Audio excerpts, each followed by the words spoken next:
The National Broadcasting Company (NBC) is an American English-language commercial broadcast television network that is a flagship property of NBC Universal, a subsidiary of Comcast. The network is headquartered at 30 Rockefeller Plaza in New York City, with additional major offices near Los Angeles at 10 Universal City Plaza, Chicago at the NBC Tower, and Philadelphia at the Comcast Technology Center. The network is one of the Big Three television networks.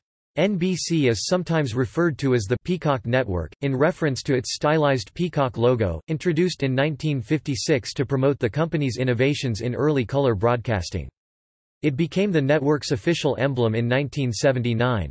NBC has 13 owned and operated stations and nearly 200 affiliates throughout the United States and its territories, some of which are also available in Canada via pay television providers or in border areas over the air. NBC also maintains brand licensing agreements for international channels in South Korea and Germany.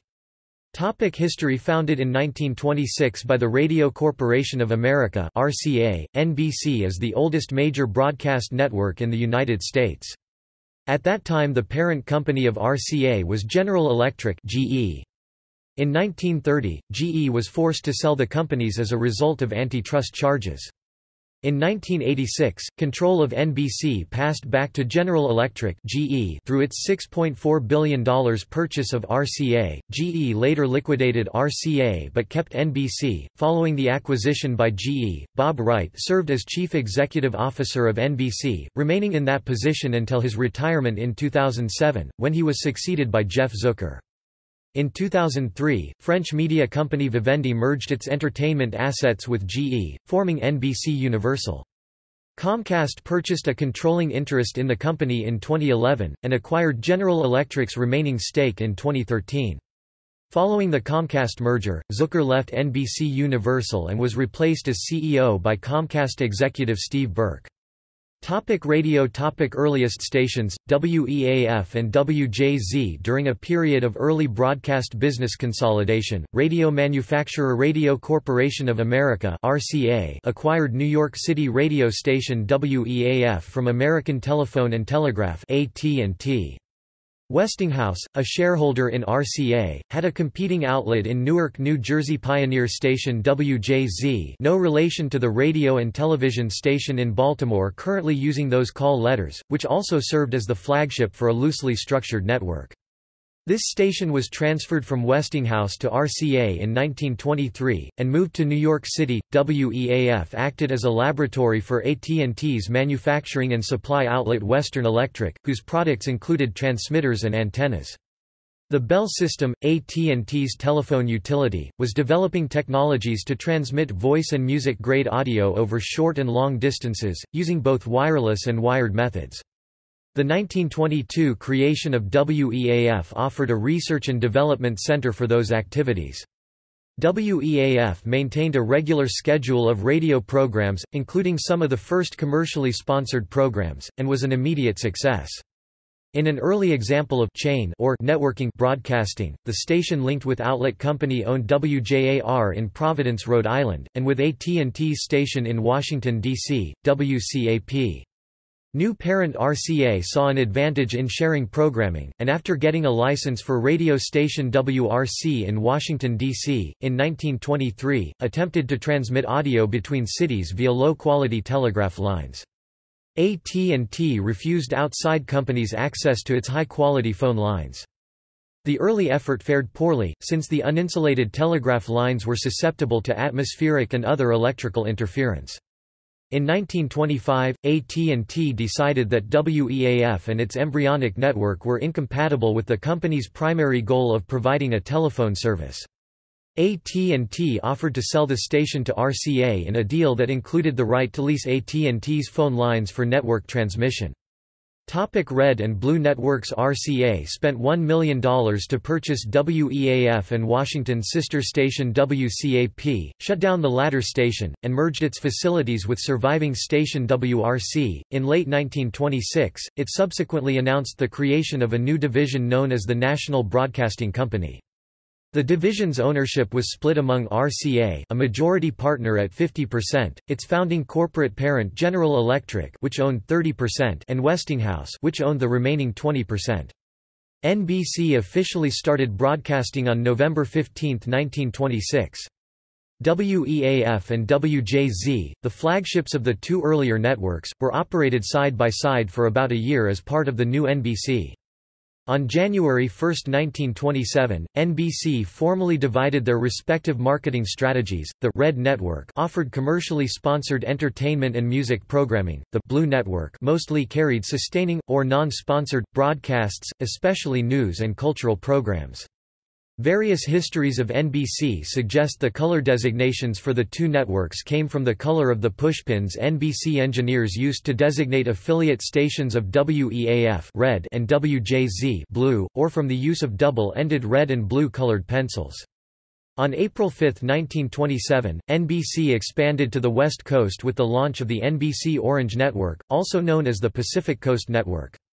This was followed by the debut of the NBC Gold Network, also known as the Pacific Gold Network, on October 18, 1931. The Orange Network carried Red Network programming, and the Gold Network carried programming from the Blue Network. Initially, the Orange Network recreated Eastern Red Network programming for West Coast stations at KPO in San Francisco. In 1936, the Orange Network affiliate stations became part of the Red Network, and at the same time the Gold Network became part of the Blue Network. In the 1930s, NBC also developed a network for shortwave radio stations, called the NBC White Network. In 1927, NBC moved its operations to 711 Fifth Avenue in Manhattan, occupying the upper floors of a building designed by architect Floyd Brown. The space that NBC occupied was designed by Raymond Hood, who based the appearance of its multiple studio facilities on a Gothic church, the Roman Forum, a Louis XIV room and, in a space devoted to jazz, something wildly futuristic, with plenty of color in bizarre designs. NBC outgrew the Fifth Avenue facilities in 1933. In 1930, General Electric was charged with antitrust violations, resulting in the company's decision to divest itself of RCA. The newly separate company signed leases to move its corporate headquarters into the new Rockefeller Center in 1931. John D. Rockefeller, Jr., founder and financier of Rockefeller Center, arranged the deal with GE chairman Owen D. Young and RCA president David Sarnoff. When it moved into the complex in 1933, RCA became the lead tenant at 30 Rockefeller Plaza, known as the RCA Building, later the GE Building, now the Comcast Building, which housed NBC's production studios as well as theaters for RCA-owned RKO Pictures.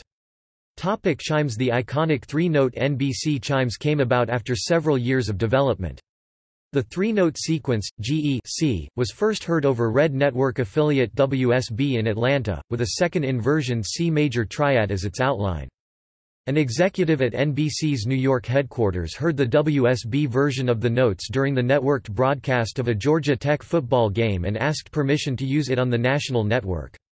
NBC started to use the chime sequence in 1931, and it eventually became the first audio trademark to be accepted by the U.S. Patent and Trademark Office. A variant sequence with an additional note, GE-C-G, known as the fourth chime, was used during significant events of extreme urgency, including during World War II, especially in the wake of the December 1941 attack on Pearl Harbor, on D-Day and during disasters.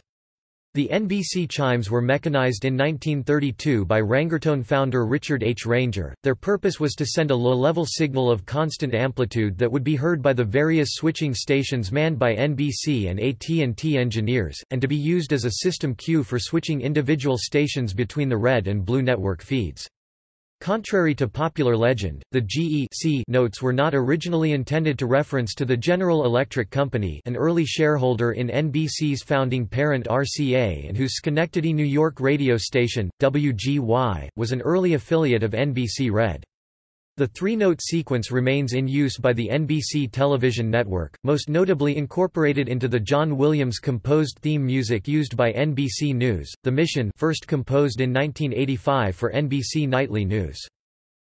New beginnings. The Blue Network becomes ABC in 1934. The Mutual Broadcasting System filed a complaint to the Federal Communications Commission (FCC) following the government agency's creation, claiming it ran into difficulties trying to establish new radio stations in a market largely controlled by NBC and the Columbia Broadcasting System (CBS).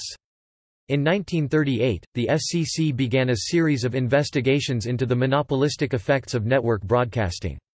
A report published by the Commission in 1939 found that NBC's two networks and its owned and operated stations dominated audiences, affiliates and advertising in American radio. This led the Commission to file an order to RCA to divest itself of either NBC Red or NBC Blue. After Mutual's appeals were rejected by the FCC, RCA filed its own appeal to overturn the divestiture order. However, in 1941, the company decided to sell NBC Blue in the event its appeal was denied. The Blue Network was formally named NBC Blue Network, Inc. and NBC Red became NBC Red Network, Inc. for corporate purposes. Both networks formally divorced their operations on January 8, 1942, with the Blue Network being referred to on air as either Blue or Blue Network, and Blue Network Company, Inc. serving as its official corporate name. NBC Red, meanwhile, became known on air as simply NBC. Investment firm Dillon, Read & Co., placed a $7.5 million bid for NBC Blue, an offer that was rejected by NBC executive Mark Woods and RCA president David Sarnoff. After losing on final appeal before the U.S. Supreme Court in May 1943, RCA sold Blue Network Company, Inc., for $8 million to the American Broadcasting System, a recently founded company owned by Lifesavers magnate Edward J. Noble. After the sale was completed on October 12, 1943, Noble acquired the rights to the Blue Network name, leases on landlines, the New York studios, 2.5 radio stations WJZ in Newark, New York City, KGO in San Francisco and WENR in Chicago, which shared a frequency with Prairie Farmer station WLS, contracts with actors, and agreements with around 60 affiliates. In turn, to comply with FCC radio station ownership limits of the time, Noble sold off his existing New York City radio station WMCA. Noble, who wanted a better name for the network, acquired the branding rights to the American Broadcasting Company name from George B. Storer in 1944. The Blue Network became ABC officially on June 15, 1945, after the sale was completed. Defining radio's golden age. NBC became home to many of the most popular performers and programs on the air. Bing Crosby, Al Jolson, Jack Benny, Edgar Bergen, Bob Hope, Fred Allen, and Burns and Allen called NBC home, as did Arturo Toscanini's NBC Symphony Orchestra, which the network helped him create. Other programs featured on the network included Vic and Sade, Fibber McGee and Molly, The Great Gildersleeve, arguably broadcasting's first spin-off program, from Fibber McGee, One Man's Family, Ma Perkins and Death Valley Days. NBC stations were often the most powerful, and some occupied unique clear-channel national frequencies, reaching hundreds or thousands of miles at night. In the late 1940s, rival CBS gained ground by allowing radio stars to use their own production companies to produce programs, which became a profitable move for much of its talent. In the early years of radio, stars and programs commonly hopped between networks when their short-term contracts expired. During 1948 and 1949, beginning with the nation's top radio star, Jack Benny, many NBC performers, including Edgar Bergen and Charlie McCarthy, Burns and Allen and Frank Sinatra, jumped to CBS. In addition, NBC stars began migrating to television, including comedian Milton Berle, whose Texaco Star Theater on the network became television's first major hit. Conductor Arturo Toscanini conducted the NBC Symphony Orchestra in 10 television concerts on NBC between 1948 and 1952. The concerts were broadcast on both television and radio, in what perhaps was the first such instance of simulcasting. Two of the concerts were historic firsts, the first complete telecast of Beethoven's Symphony No. 9, and the first complete telecast of Verdi's Aida starring Herva Nelli and Richard Tucker, performed in concert rather than with scenery and costumes. Aiming to keep classic radio alive as television matured, and to challenge CBS's Sunday night radio lineup, which featured much of the programs and talent that had moved to that network following the defection of Jack Benny to CBS, NBC launched The Big Show in November 1950. This 90-minute variety show updated radio's earliest musical variety style with sophisticated comedy and dramatic presentations. Featuring stage legend Tallulah Bankhead as hostess, it lured prestigious entertainers, including Fred Allen, Groucho Marx, Lauritz Melchior, Ethel Barrymore, Louis Armstrong, Ethel Merman, Bob Hope, Danny Thomas, Douglas Fairbanks Jr. and Ella Fitzgerald. However, The Big Show's initial success did not last despite critical praise, as most of its potential listeners were increasingly becoming television viewers. The show lasted 2 years, with NBC losing around $1 million on the project. The network was only able to sell advertising time during the middle half hour of the program each week. NBC's last major radio programming push, beginning on June 12, 1955, was Monitor, a creation of NBC president Sylvester "Pat" Weaver, who also created the innovative programs Today, The Tonight Show and Home for the companion television network. Monitor was a continuous all-weekend mixture of music, news, interviews and features, with a variety of hosts including well-known television personalities Dave Garroway, Hugh Downs, Ed McMahon, Joe Garagiola and Gene Rayburn. The Potpourri Show tried to keep vintage radio alive by featuring segments from Jim and Marion Jordan in character as Fibber McGee and Molly, Peg Lynch's dialogue comedy Ethel and Albert with Alan Bunce, and iconoclastic satirist Henry Morgan. Monitor was a success for a number of years, but after the mid-1960s, local stations, especially those in larger markets, were reluctant to break from their established formats to run non-conforming network programming. One exception was Toscanini, the man behind the legend, a weekly series commemorating the great conductor's NBC broadcasts and recordings which ran for several years beginning in 1963. After Monitor ended its 20-year run on January 26, 1975, little remained of NBC network radio beyond hourly newscasts and news features, and Sunday morning religious program The Eternal Light. Decline. On June 18, 1975, NBC launched the NBC News and Information Service (NIS), which provided up to 55 minutes of news per hour around the clock to local stations that wanted to adopt an all-news radio format.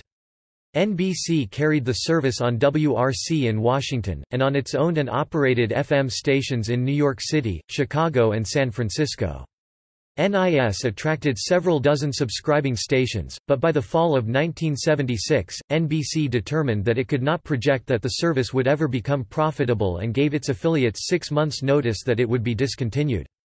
NIS ended operations on May 29, 1977. In 1979, NBC launched The Source, a modestly successful secondary network providing news and short features to FM rock stations. The NBC radio network also pioneered personal advice call-in national talk radio with a satellite-distributed evening talk show, TalkNet. The program featured Bruce Williams providing personal financial advice, Bernard Meltzer personal and financial advice, and Sally Jessy Raphael personal and romantic advice. While never much of a ratings success, TalkNet nonetheless helped further the national talk radio format. For affiliates, many of them struggling AM stations, TalkNet helped fill evening time slots with free programming, allowing the stations to sell local advertising in a dynamic format without the cost associated with producing local programming. Some in the industry feared this trend would lead to increasing control of radio content by networks and syndicators. General Electric acquired RCA in 1986, and with it NBC, signaling the beginning of the end of NBC Radio. 3 factors led to the radio division's demise. GE decided that radio did not fit its strategy, while the radio division had not been profitable for many years. In addition, FCC ownership rules at the time prevented companies acquiring broadcast properties from owning both a radio and television division. In the summer of 1987, GE sold NBC Radio's network operations to Westwood One, and sold off the NBC-owned stations to various buyers.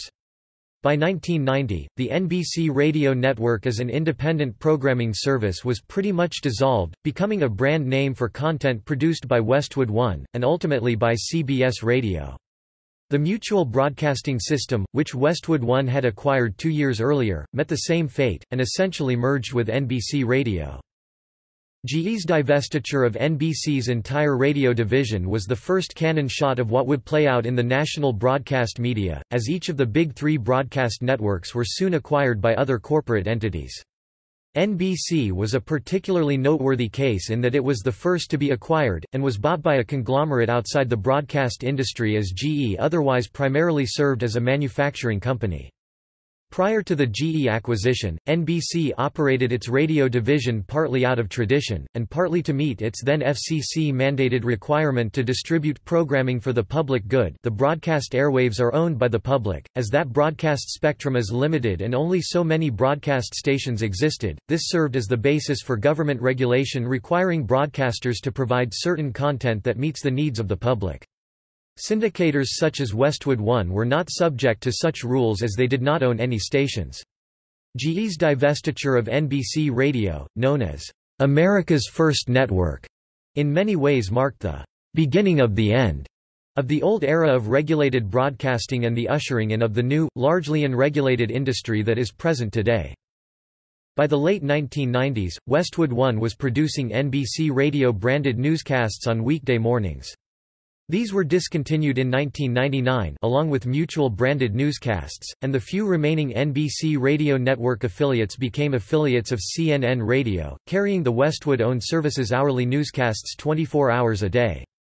In 2003, Westwood One began distributing NBC News Radio, a new service featuring minute-long news updates read by television anchors and reporters from NBC News and MSNBC, with content written by Westwood One employees.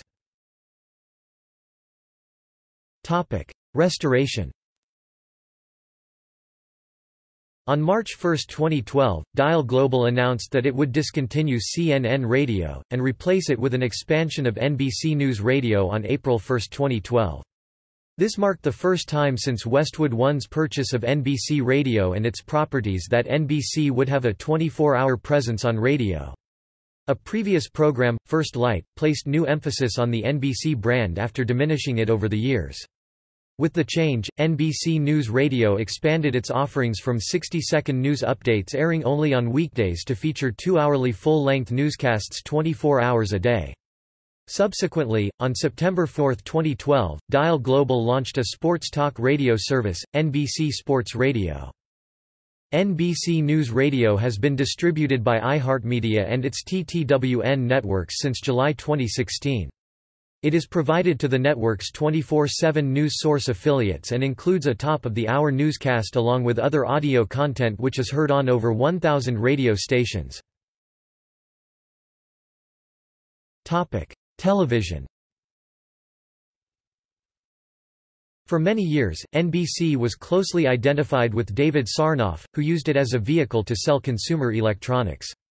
RCA and Sarnoff had captured the spotlight by introducing all-electronic television to the public at the 1939-40 New York World's Fair, simultaneously initiating a regular schedule of programs on the NBC-RCA television station in New York City.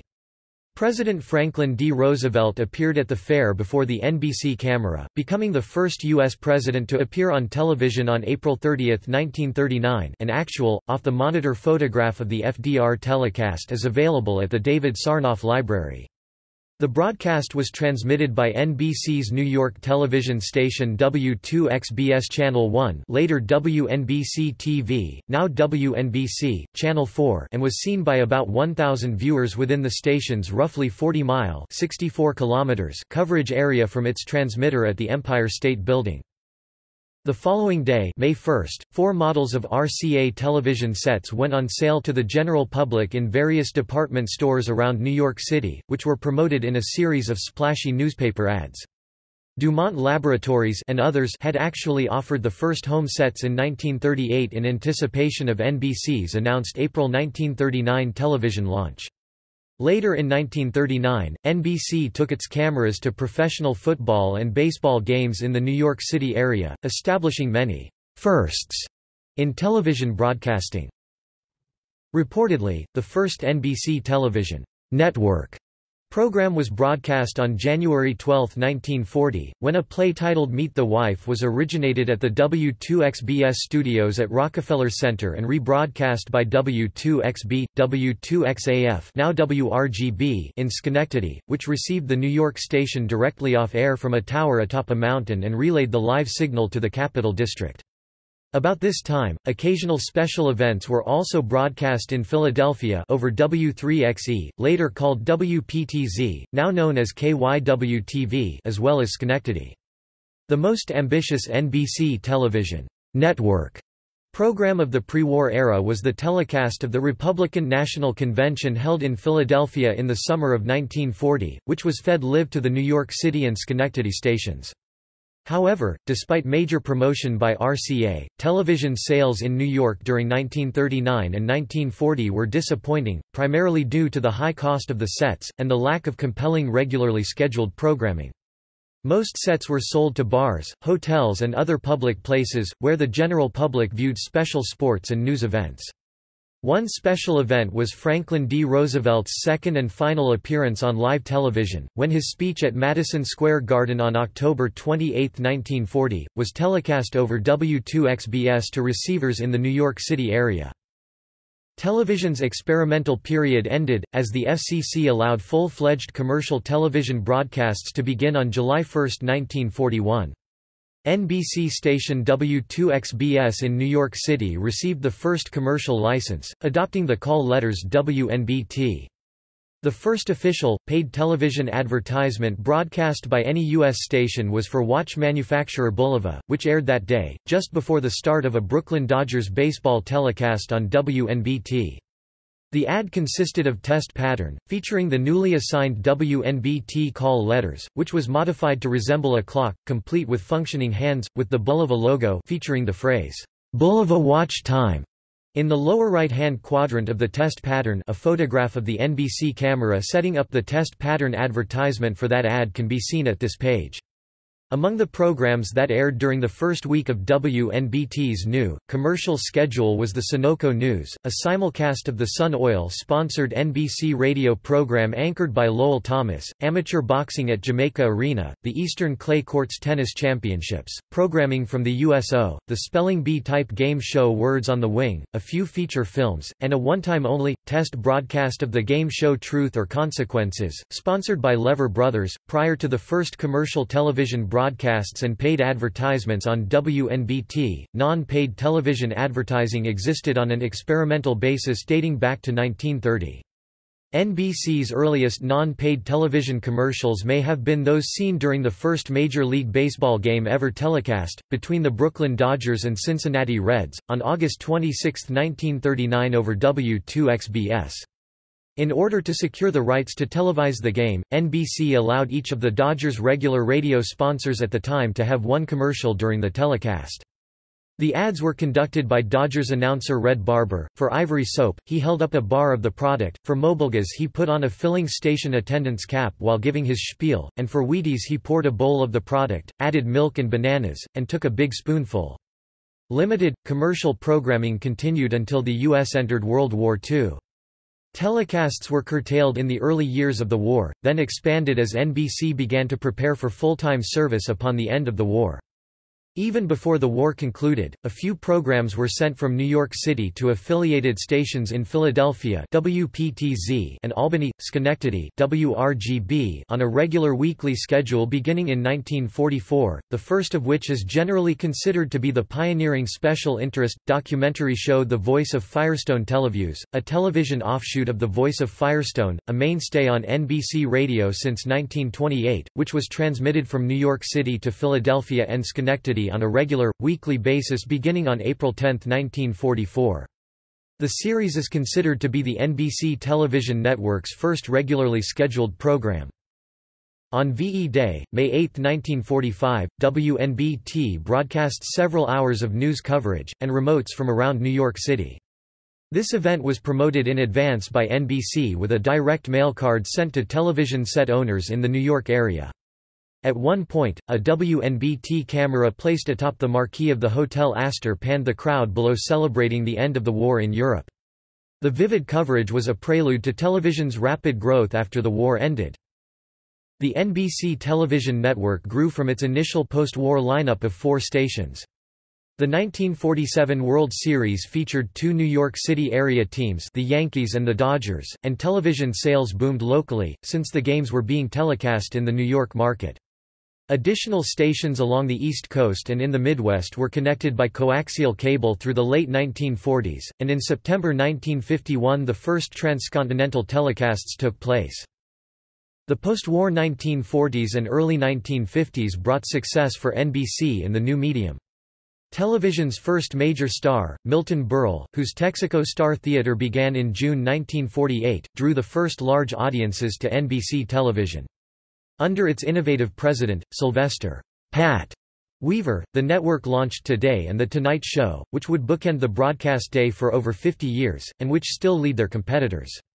Weaver, who also launched the genre of periodic 90-minute network, Spectaculars, network-produced motion pictures and the live 90-minute Sunday afternoon series Wide Wide World, left the network in 1955 in a dispute with its chairman David Sarnoff, who subsequently named his son Robert Sarnoff as president. In 1951, NBC commissioned Italian-American composer Giancarlo Menotti to compose the first opera ever written for television. Menotti came up with Amal and the Night Visitors, a 45-minute work for which he wrote both music and libretto, about a disabled shepherd boy who meets the 3 wise men and is miraculously cured when he offers his crutch to the newborn Christ child. It was such a stunning success that it was repeated every year on NBC from 1951 to 1966, when a dispute between Menotti and NBC ended the broadcasts. However, by 1978, Menotti and NBC had patched things up, and an all-new production of the opera, filmed partly on location in the Middle East, was telecast that year. Color television. While rival CBS broadcast the first color television programs in the United States, their system was incompatible with the millions of black and white sets in use at the time. After a series of limited, incompatible color broadcasts mostly scheduled during the day, CBS abandoned the system and broadcasts. This opened the door for the RCA-compatible color system to be adopted as the U.S. standard. RCA convinced the FCC to approve its color system in December 1953. NBC was ready with color programming within days of the Commission's decision. NBC began the transition with a few shows in 1954, and broadcast its first program to air all episodes in color beginning that summer, The Marriage. In 1955, NBC broadcast a live production in color of Peter Pan, a new Broadway musical adaptation of J. M. Barrie's beloved play, on the Producers Showcase anthology series, the first such telecast of its kind. The broadcast starred the musical's entire original cast, led by Mary Martin as Peter and Cyril Ritchard in a dual role as Mr. Darling and Captain Hook. The broadcast drew the highest ratings for a television program for that period. It was so successful that NBC restaged it as a live broadcast a mere 10 months later, in 1960, long after Producers Showcase had ended its run. Peter Pan, with most of the 1955 cast, was restaged again, this time as a standalone special, and was videotaped so that it would no longer have to be performed live on television. In 1956, NBC started a subsidiary, California National Productions (CNP), for merchandising, syndication and NBC Opera Company operations with the production of silent services. By 1957, NBC planned to remove the opera company from CNP, and CNP was in discussion with MGM Television about handling syndication distribution for MGM series. During a National Association of Broadcasters meeting in Chicago in 1956, NBC announced that its owned and operated station in that market, WNBQ, now WMAQ-TV, had become the first television station in the country to broadcast its programming in color, airing at least 6 hours of color broadcasts each day. In 1959, NBC premiered a televised version of the radio program The Bell Telephone Hour, which aired in color from its debut. The program would continue on the NBC television network for 9 more years until it ended in 1968. In 1961, NBC approached Walt Disney about acquiring the rights to his anthology series, offering to produce the program in color. Disney was in the midst of negotiating a new contract to keep the program, then known as Walt Disney Presents, on ABC. However, ABC president Leonard Goldenson said that it could not counter the offer, as the network did not have the technical and financial resources to carry the program in color. Disney subsequently struck a deal with NBC, which began airing the anthology series in the format in September 1961 as Walt Disney's Wonderful World of Color. As many of the Disney programs that aired in black and white on ABC were actually filmed in color, they could easily be re-aired in the format on the NBC broadcasts. In January 1962, NBC's telecast of the Rose Bowl became the first college football game ever to be telecast in color. By 1963, much of NBC's prime-time schedule was presented in color, although some popular series such as The Man from U.N.C.L.E., which premiered in late 1964, were broadcast in black and white for their entire first season. In the fall of 1965, NBC was broadcasting 95% of its prime-time schedule in color with the exceptions of I Dream of Jeannie and Convoy, and began billing itself as the full-color network.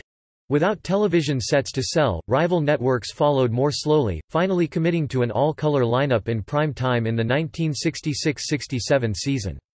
Days of Our Lives became the first soap opera to premiere in color, when it debuted in November 1965. NBC contracted with Universal Studios in 1964 to produce the first feature-length film produced for television, See How They Run, which first aired on October 17, 1964. Its second television movie, The Hanged Man, aired 6 weeks later on November 28.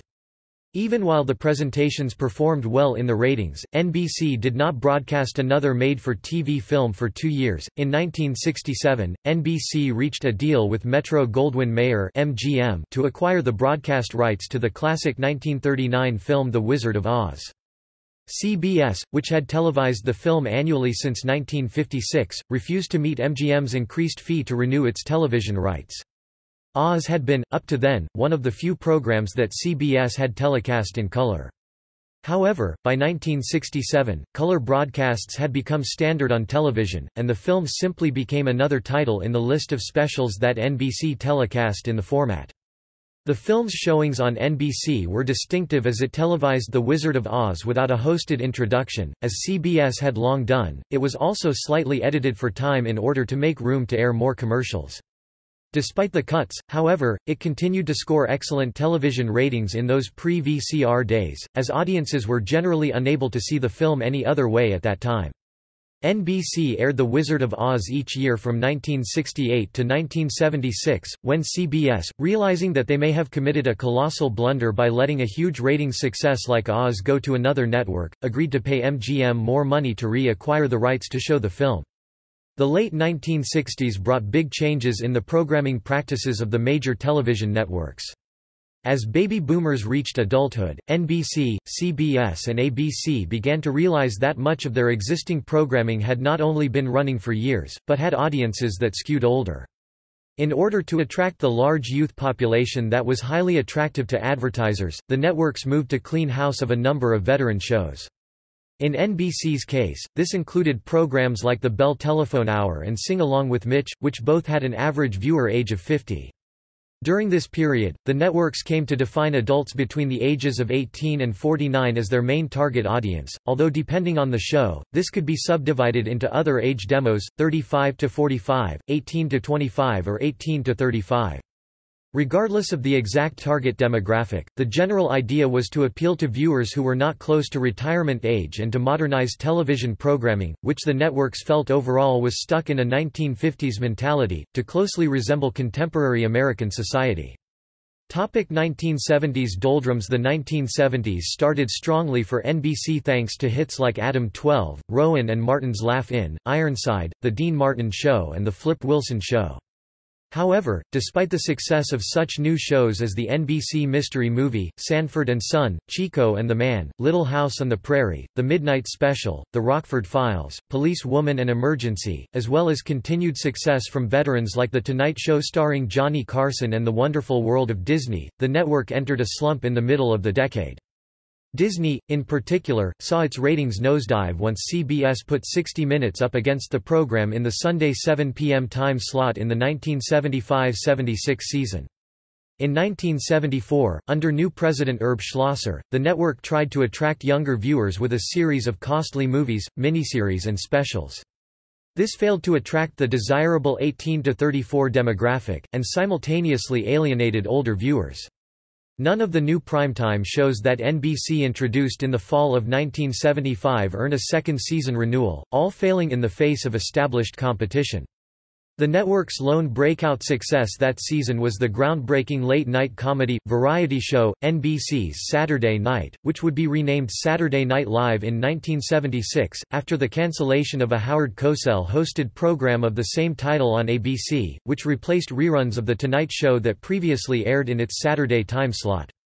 In 1978, Schlosser was promoted to executive vice president at RCA, and a desperate NBC lured Fred Silverman away from top-rated ABC to turn its fortunes around. With the notable exceptions of Chips, Barbara Mandrell and the Mandrell Sisters, Different Strokes and its spin-off The Facts of Life, Real People and the miniseries Shogun, Silverman was unable to pull out a hit. Failures accumulated rapidly under his watch, such as Hello, Larry, Supertrain, Pink Lady and Jeff, The Croft Superstar Hour, Season 6 of Saturday Night Live, and The Waverly Wonders. Many of them were beaten in the ratings by shows that Silverman had greenlit during his previous tenures at CBS and ABC. During this time, several longtime affiliates also defected from NBC in markets such as Atlanta WSB-TV, Baltimore WBAL-TV, Baton Rouge WBRZ-TV, Charlotte WSOC-TV, Dayton WDTN, Indianapolis WRTV, Jacksonville WTLV, Minneapolis St. Paul KSTP-TV, San Diego KGTV, Schenectady WRGB, and Wheeling WTRF-TV. Most were wooed away by ABC, which had lifted out of last place to become the #1 network during the late 1970s and early 1980s, while WBAL-TV, WRGB and WTRF-TV went to CBS. WBAL-TV was originally to go to ABC, but the station decided against it because ABC's evening newscasts had attracted ratings too dismal for them to consider doing so. In the case of WSB-TV and WSOC-TV, which have both since become ABC affiliates, both stations were and remain under common ownership with Cox Enterprises, with its other NBC affiliate at the time, WIIC-TV in Pittsburgh, which would become WPXI in 1981 and also remains owned by Cox, only staying with the network because WIIC-TV itself was a distant third to CBS-affiliated powerhouse KDKA-TV and ABC affiliate WTAE-TV, KDKA-TV, owned at the time by Group W and now owned by CBS, infamously passed up affiliating with NBC after Westinghouse bought the station from Dumont in 1954, leading to an acrimonious relationship between NBC and Westinghouse that lasted for years afterward.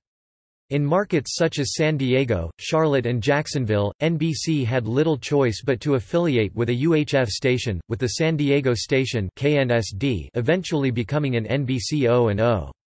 In Wheeling, NBC ultimately upgraded its affiliation when it partnered with WTOV-TV in nearby Steubenville, Ohio, overtaking former affiliate WTRF-TV in the ratings by a large margin. Other smaller television markets like Yuma, Arizona waited many years to get another local NBC affiliate, first with Kiva, and later Kima. The stations in Baltimore, Dayton and Jacksonville, however, have since rejoined the network.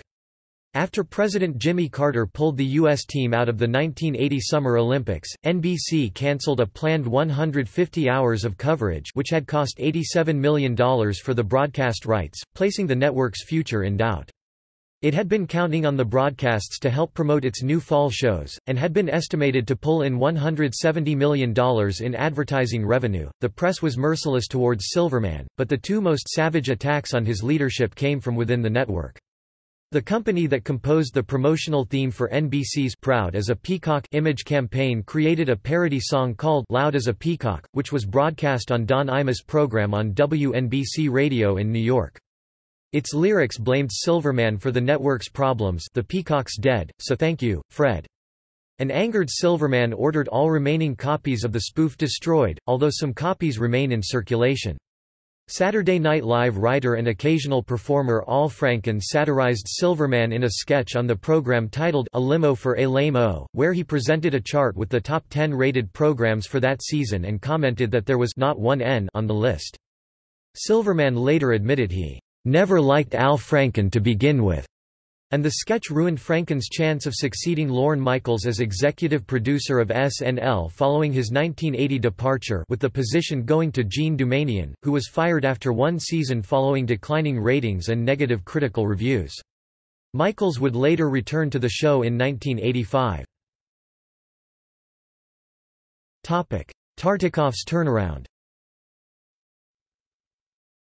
Fred Silverman resigned as entertainment president in the summer of 1981.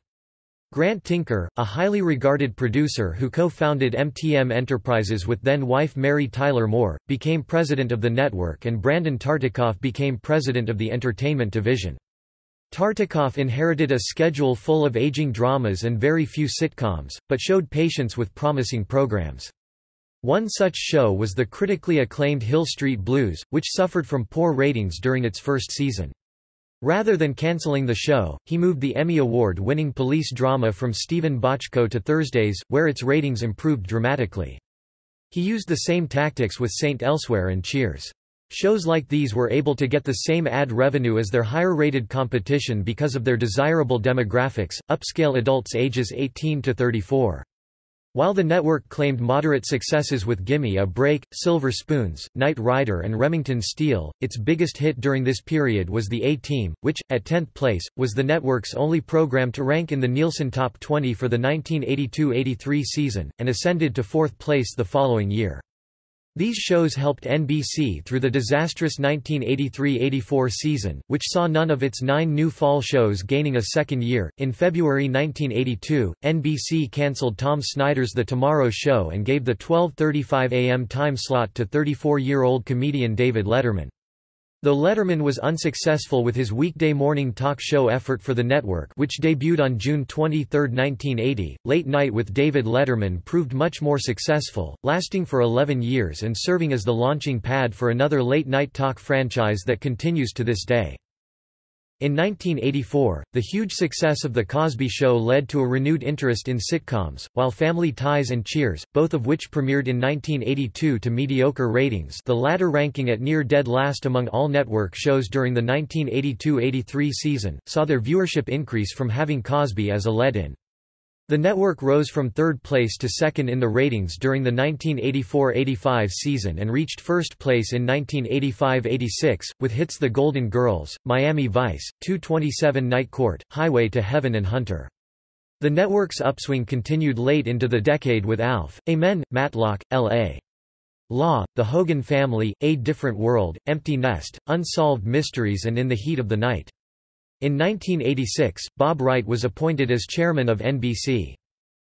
In the fall of 1987, NBC conceived a syndication package for its owned and operated stations, under the brand, "Prime Time Begins at 7:30", consisting of 5 sitcoms that each aired once a week, and were produced by various production companies contracted by NBC. The series included Marblehead Manor from Paramount Television, airing Mondays, centering on a mansion owner and the people who live with him, She's the Sheriff from Lorimar Telepictures and airing Tuesdays, a comeback vehicle for Suzanne Summers which cast her as a widowed county sheriff, a series adapted from the George S. Kaufman play You Can't Take It With You, airing Wednesdays, starring Harry Morgan, Out of This World from MCA Television and airing Thursdays, which starred Maureen Flanagan as a teenager born to an alien father and human mother that develops supernatural abilities on her 15th birthday, and a revival of the short-lived 1983 NBC series We Got It Made, produced by Fred Silverman for MGM Television and closing out the week on Fridays, as part of an ongoing trend at the time in which former network series were revived in first-run syndication. The package was aimed at attracting viewers to NBC stations in the half-hour preceding prime time, 8 p.m. in the Eastern and Pacific time zone, 7 p.m. elsewhere, and was conceived as a result of the FCC's loosening of the prime time access rule. Legislation passed in 1971 that required networks to turn over the 7:30 p.m. Eastern time slot to local stations to program local or syndicated content, and the relaxation of the financial interest and syndication rules, which had prevented networks networks from producing content from their own syndication units to fill the void. The shows that were part of the package were regularly outrated in many markets by such syndicated game shows as Wheel of Fortune, Jeopardy! And Hollywood Squares. Marblehead Manor, We Got It Made and You Can't Take It With You were cancelled at the end of the 1987–88 season, with She's the Sheriff lasting one more season in weekend syndication before its cancellation. Out of This World ran for 3 additional seasons, airing mainly on weekends, and was the most successful of the 5 series.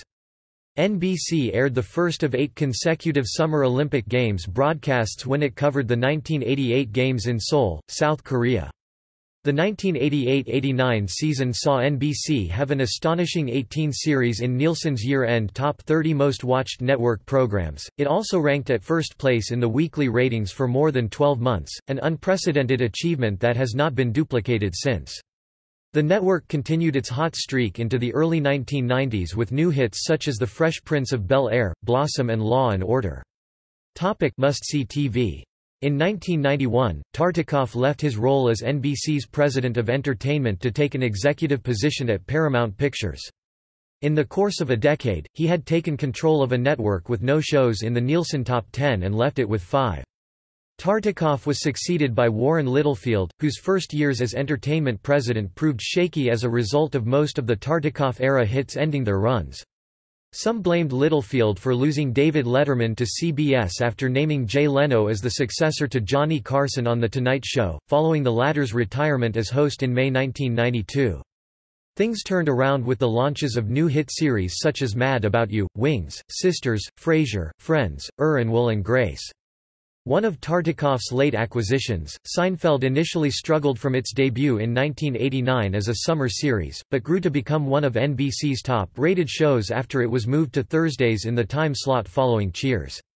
Seinfeld ended its run in 1998, becoming the latest overall television program in the U.S. to end its final season as the leader in the Nielsen ratings for a single television season. Consequently, Friends emerged as NBC's biggest television show after the 1998 Seinfeld final broadcast. It dominated the ratings, never leaving the top 5 watched shows of the year from its 2nd through 10th seasons and landing on the number 1 spot during Season 8 in the 2001–02 season as the latest sitcom in the U.S. to lead the annual Nielsen primetime television ratings. Cheers' spin-off Frasier became a critical and commercial success, usually landing in the Nielsen Top 20 although its ratings were overshadowed to a minor extent by Friends, and went on to win numerous Emmy Awards, eventually setting a record for a sitcom that lasted until it was overtaken by Modern Family in 2014. In 1994, the network began branding its strong Thursday night lineup, mainly in reference to the comedies airing in the first 2 hours, under the "Must-see TV" tagline, which during the mid and late 1990s, was also applied to NBC's comedy blocks on other nights, particularly on Tuesdays. By the mid-1990s, NBC's sports division, headed by Dick Ebersol, had rights to 3 of the 4 major professional sports leagues, the NFL, Major League Baseball and the NBA, the Olympics, and the national powerhouse Notre Dame Fighting Irish football team. The NBA on NBC enjoyed great success in the 1990s due in large part to the Chicago Bulls' run of 6 championships at the hands of superstar Michael Jordan. However, NBC Sports would suffer a major blow in 1998, when it lost the rights to the American Football Conference (AFC) to CBS, which itself had lost rights to the National Football Conference (NFC) to Fox 4 years earlier. The deal stripped NBC of National Football League (NFL) game telecasts after 59 years and AFC games after 36 years, dating back to its existence as the American Football League prior to its 1970 merger with the NFL. Littlefield left NBC in 1998 to pursue a career as a television and film producer, with the network subsequently going through 3 entertainment presidents in 3 years. Littlefield was replaced as president of NBC Entertainment by Scott Sassa, who oversaw the development of such shows as The West Wing, Law and Order, Special Victims Unit and Fear Factor. After Sassa was reassigned to NBC's West Coast division, Garth Ancier was named as his replacement in 1999. Jeff Zucker then succeeded Ancier as president of NBC Entertainment in 2000. New century, new problems. At the start of the 2000s, NBC's fortunes started to take a rapid turn for the worse. That year, NBC's long-standing ratings lead ended as CBS, which had languished in the ratings after losing the NFL, overtook it for first place. In 2001, CBS chose to move its hit reality series Survivor to serve as the anchor of its Thursday night lineup. Its success was taken as a suggestion that NBC's nearly 2 decades of dominance on Thursday nights could be broken. Even so, the strength of Friends, Will and Grace, and Just Shoot Me, the latter of which saw its highest viewership following its move to that night in the 2001 season, helped the network continue to lead the Thursday ratings. Overall, NBC retook its first-place lead that year, and spent much of the next 4 years, with the exception of the 2002–03 season, when it was briefly jumped again by CBS for first in the top spot.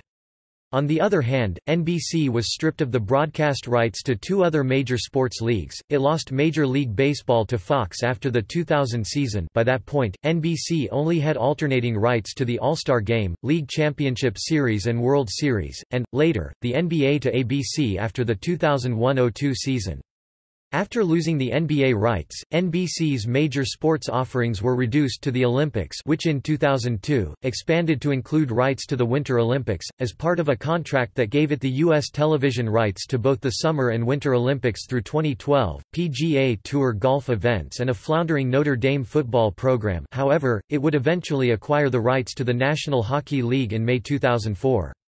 In October 2001, NBC acquired Spanish-language network Telemundo from Liberty Media and Sony Pictures Entertainment for $2.7 billion, beating out other bidders including CBS, Viacom. The deal was finalized in 2002. In 2003, French entertainment conglomerate Vivendi Universal, renamed Vivendi in 2006, sold 80% of its film and television subsidiary Vivendi Universal Entertainment to NBC's parent company General Electric, integrating the company with Vivendi's various film, television and amusement properties including Universal Pictures, under the integrated NBC Universal. NBC Universal was then owned 80% by General Electric and 20% by Vivendi. In 2004, Zucker was promoted to the newly created position of president of NBC Universal Television Group.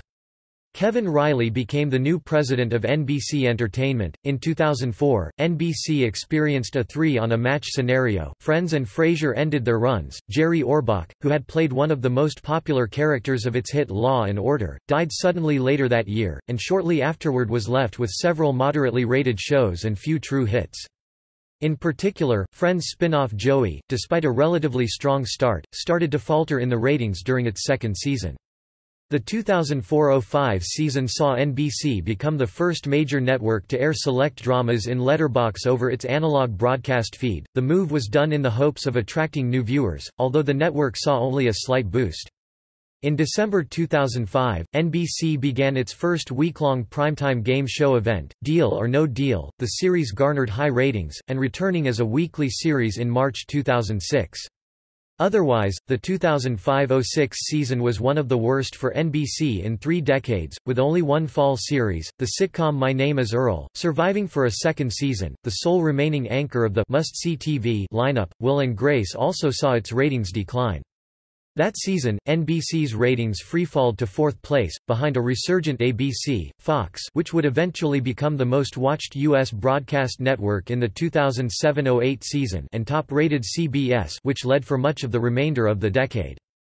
During this time, all of the networks faced audience erosion from increased competition by cable television, home video, video games and the Internet, with NBC being the hardest hit.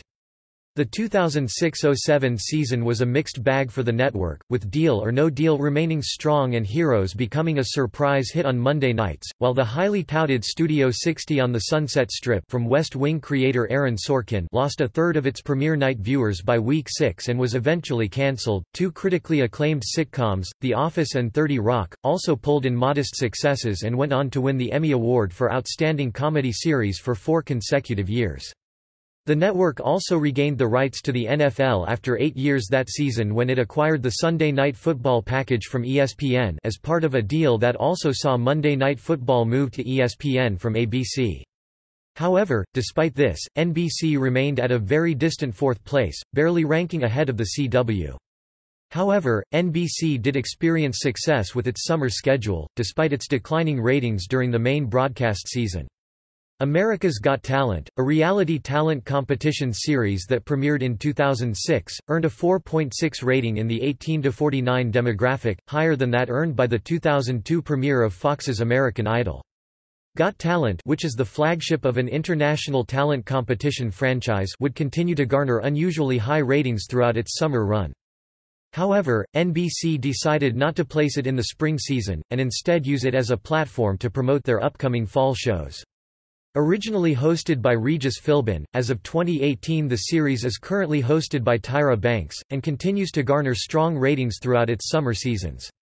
In March 2007, NBC announced that it would begin offering full-length episodes of its prime-time series for streaming on mobile devices, becoming the first U.S. broadcast network to offer on-demand mobile episode content, as the market began shifting away from traditional television. Following the unexpected termination of Kevin Reilly, in 2007, Ben Silverman was appointed president of NBC Entertainment, while Jeff Zucker was promoted to succeed Bob Wright as CEO of NBC. The network failed to generate any new primetime hits during the 2008–09 season, despite the rare good fortune of having the rights to both the Super Bowl and the Summer Olympics in which to promote their new programming slate. The sitcom Parks and Recreation survived for a second season after a 6-episode first season, while Heroes and Deal or No Deal both collapsed in the ratings and were later cancelled, with a revamped Deal or No Deal being revived for one additional season in syndication. In a March 2009 interview, Zucker had stated that he no longer believed it would be possible for NBC to become number one in prime time. Ben Silverman left the network in 2009, with Jeff Gaspin replacing him as president of NBC Entertainment. Comcast era, 2011–present. On December 3, 2009, Comcast announced they would purchase a 51% controlling stake in NBC Universal from General Electric, which would retain the remaining 49% for $6.5 billion in cash and $9.1 billion in raised debt. GE used $5.8 billion from the deal to buy out Vivendi's 20% interest in NBC Universal. NBC's broadcast of the 2010 Winter Olympics in Vancouver, in February of that year, generated a ratings increase of 21% over its broadcast of the 2006 Winter Games in Torino. The network was criticized for repeatedly showing footage of a crash occurring during practice for an Olympic luge competition that killed Georgian luger Nodar Kumaritashvili. NBC News president Steve Kappas ordered the footage not to be shown without his permission, and Olympics prime-time host Bob Costas promised on air that the video would not be shown again during the Games. NBC Universal was on track to lose $250 million in advertising revenue on that year's Winter Olympics, failing to make up the $820 million it paid for the U.S. television rights. Even so, with its continuing position in fourth place, although it virtually tied with ABC in many demographics on the strength of NBC sports broadcasts that year, the 2009–10 season ended with only 2 scripted shows, Community and Parenthood, as well as 3 unscripted shows, The Marriage Ref, Who Do You Think You Are?, and Minute to Win It, being renewed for second seasons, while other series such as Heroes and veteran crime drama Law and Order, the latter of which ended after 20 seasons, tying it with Gunsmoke as the longest-running prime-time drama in U.S. television history, were cancelled. After Conan O'Brien succeeded Jay Leno as host of The Tonight Show in 2009, the network gave Leno a new prime-time talk show, committing to air it every weeknight at 10 p.m. Eastern and Pacific as an inexpensive comedic alternative to the police procedurals and other hour-long dramas typically aired in that time slot. In doing so, NBC became the first major U.S. broadcast network in decades, if ever, to broadcast the same program in a weekdaily prime-time strip. Its executives called the decision, "a transformational moment in the history of broadcasting," and, in effect, launching 5 shows. Conversely, industry executives criticized the network for abandoning a history of airing quality dramas in the 10 o'clock hour, and expressed concern that it would hurt NBC by undermining a reputation built on successful scripted series. Citing complaints from many affiliates, which saw their late-evening newscasts drop significantly in the local ratings during the Jay Leno Show's run, NBC announced on January 10, 2010 that it would drop Leno's show from the 10 p.m. slot, with Zucker announcing plans to shift the program, which would have been reduced to a half-hour, into the 11:35 p.m. slot and shift its existing late-night lineup, including The Tonight Show, by 30 minutes. The removal of The Jay Leno Show from its prime-time schedule had almost no impact on the network's ratings. The increases NBC experienced in the 2010–11 season compared to 2009–10 were almost entirely attributable to the rising viewership of NBC Sunday Night Football. By 2012, the shows that occupied the 10 p.m. time slot drew lower numbers than The Jay Leno Show did when it aired in that hour 2 years before. In the spring of 2010, cable provider and multimedia firm Comcast announced it would acquire a majority interest in NBC Universal from General Electric, which would retain a minority stake in the company in the interim.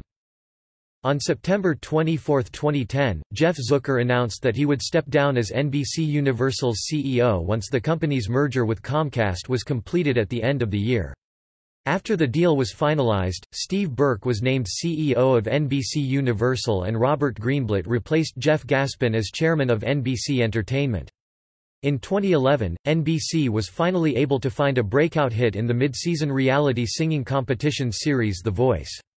Otherwise, NBC had another tough season, with every single new fall program getting cancelled by season's end, the third time this has happened to the network after the fall of 1975, and the fall of 1983 and the mid-season legal drama Harry's Law being its only freshman scripted series to be renewed for the 2011–12 season.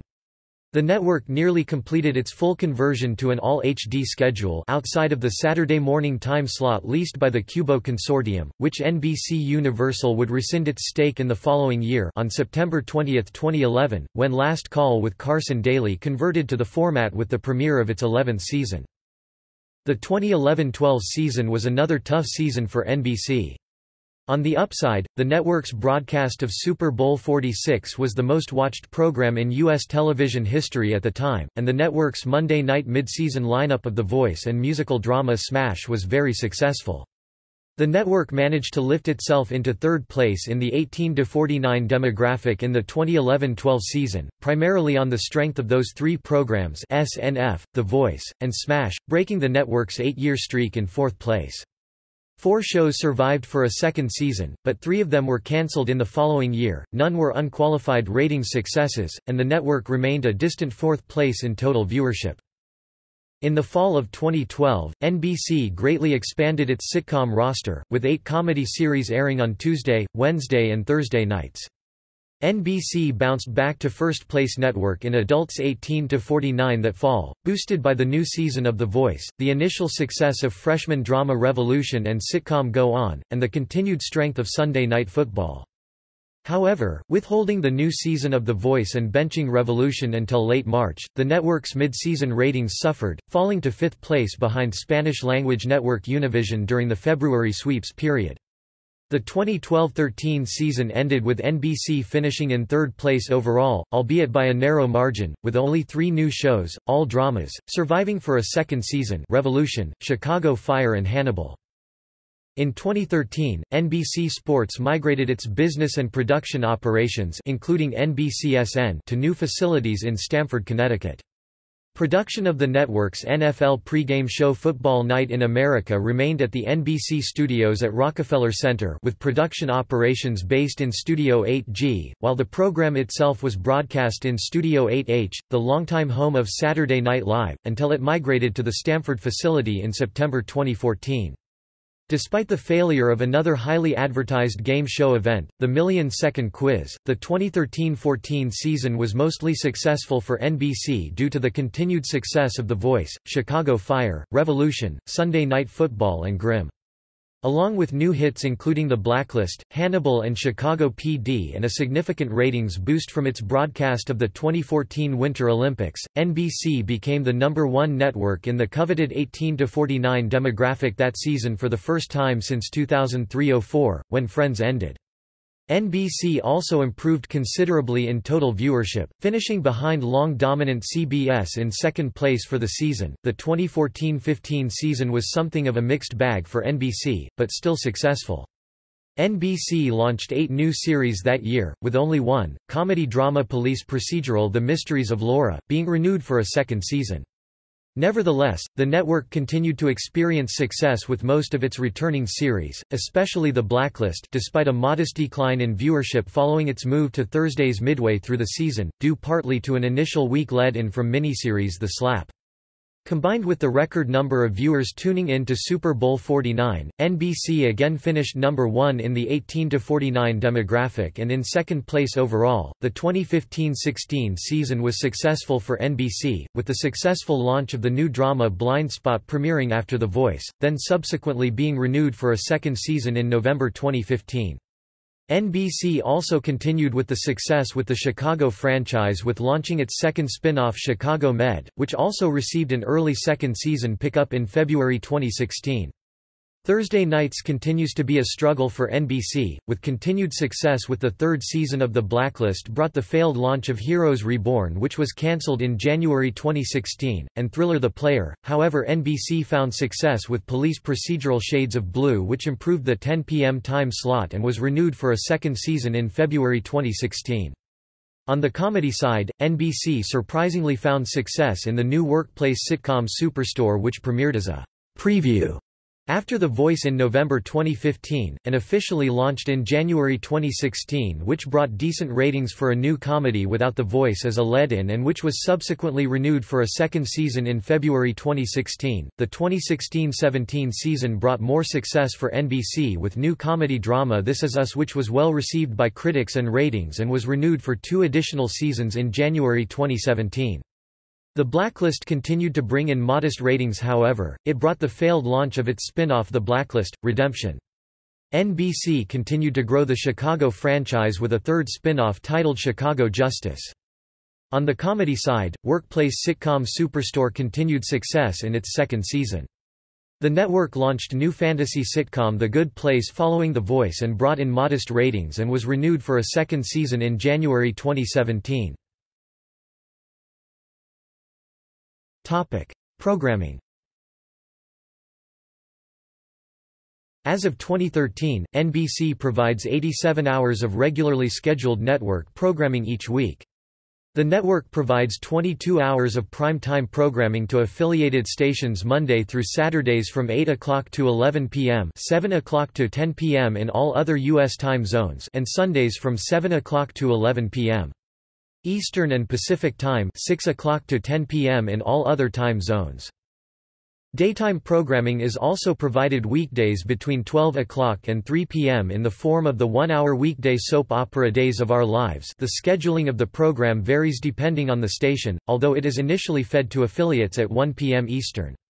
NBC News programming includes the morning news, interview program Today from 7 o'clock to 11 a.m. weekdays, 7 o'clock to 9 o'clock on Saturdays and 7 o'clock to 8 o'clock on Sundays, nightly editions of NBC Nightly News whose weekend editions are occasionally subject to abbreviation or preemption due to sports telecasts overrunning into the program's time slot, the Sunday political talk show Meet the Press, weekday early morning news program Early Today and news magazine Dateline NBC. Late nights feature the weeknight talk shows The Tonight Show starring Jimmy Fallon, Late Night with Seth Meyers and Last Call with Carson Daly, weeknight replays of the fourth hour of Today and CNBC program Mad Money, and the sketch comedy show Saturday Night Live, and the LXTV-produced First Look and Open House NYC on Saturdays. Replays of the previous week's First Look also air on Friday late nights on most stations. The network's Saturday morning children's programming time slot is programmed by Litton Entertainment under a time lease agreement. The 3-hour block of programming designed for 14 to 16-year-old teenage viewers is under the umbrella branding of The More You Know, based on the network's longtime strand of internally produced public service announcements of the same name. It premiered on October 8, 2016, giving Litton control of all but Fox's Saturday morning E!I programming among the 5 major broadcast networks. Sports programming is also provided weekend afternoons at any time between 12 o'clock and 6 p.m. 9 a.m. to 3 p.m., or tape delayed in the Pacific time zone. Due to the unpredictable length of sporting events, NBC will occasionally preempt scheduled programs, more common with the weekend editions of NBC Nightly News, and local and syndicated programs carried by its owned and operated stations and affiliates. NBC has also held the American broadcasting rights to the Summer Olympic Games since the 1988 Games and the rights to the Winter Olympic Games since the 2002 Games. Coverage of the Olympics on NBC have included pre-empting regularly scheduled programs during daytime, primetime, and late night.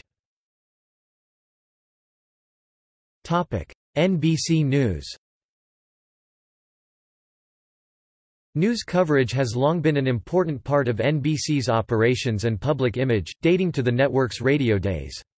Notable NBC News productions past and present include Today, NBC Nightly News and its immediate predecessor, The Huntley-Brinkley Report, Meet the Press, which has the distinction of the longest continuously running program in the history of American television, Dateline NBC, Early Today, NBC News at Sunrise, NBC Nightside and Rock Center with Brian Williams.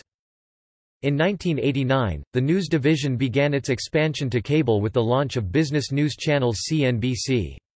The company eventually formed other cable news services including MSNBC, created in 1996 originally as a joint venture with Microsoft, which now features a mix of general news and political discussion programs with a liberal stance, and the 2008 acquisition of the Weather Channel in conjunction with Blackstone Group and Bain Capital. In addition, NBCSN operated as part of the NBC Sports Group, and which became an NBC property through Comcast's acquisition of NBC Universal, carries sports news content alongside sports event telecasts. Key anchors from NBC News are also used during NBC Sports coverage of the Olympic Games. Daytime programming. NBC is currently the home to only one daytime program, the hour-long soap opera Days of Our Lives, which has been broadcast on the network since 1965. Since NBC turned back an hour of its then 2-hour daytime schedule to its affiliates as a result of the September 2007 expansion of Today to 4 hours, the network currently ties with the CW for the fewest daytime programming hours of any major broadcast television network. Long-running daytime dramas seen on NBC in the past include The Doctors (1963–1982), Another World (1964–1999), Santa Barbara (1984–1993), and Passions (1999–2007), later moving to the 101.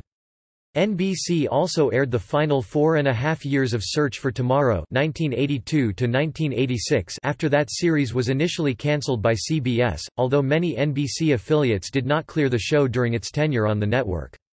NBC has also aired numerous short-lived soap operas, including Generations (1989–1991), Sunset Beach (1997–1999), and the two Another World spin-offs, Somerset (1970–1976) and Texas (1980–1982).